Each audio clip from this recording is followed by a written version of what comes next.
It's been a pretty tense Friday morning here in Port-au-Prince with shots fired and blows traded between UN security personnel and demonstrators who had been gathering outside the headquarters of the UN stabilization mission here, this compound just behind me, blockading the entrance to the base here, stopping cars coming in and out. This was a protest a day after the UN Security Council renewed the mandate that continues the presence of more than 13,000 soldiers and armed police here in Haiti as a stabilization force. And a moderate-sized crowd of around 100 or so protesters had gathered.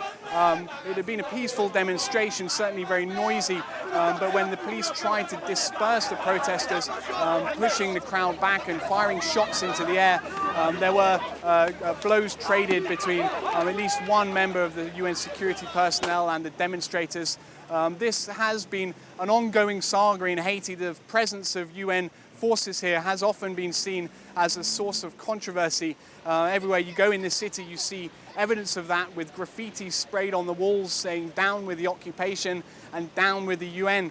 And I think at the heart of this matter is that a lot of Haitians feel that this force doesn't really offer them much protection on a day-to-day basis. There are reports of very high incidences of rapes in the camps that have sprung up since the earthquake.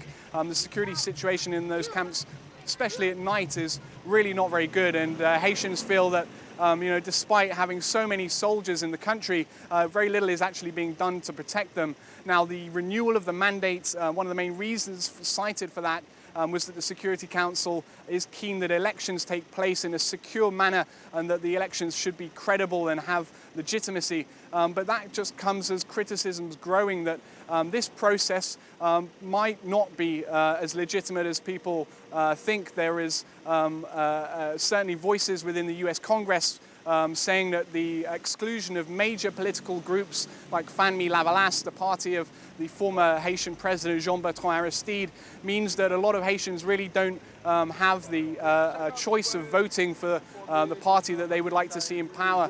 Famille Lavalas is one of the most popular political groups in this country, and often the UN presence here is seen in the same light as those who are trying to maintain a political status quo, and that rather than offering security to Haitians on a daily basis, it's really maintaining the situation politically and trying to prevent any kind of political instability in the country. Sebastian Walker, Al Jazeera, in Port-au-Prince, Haiti.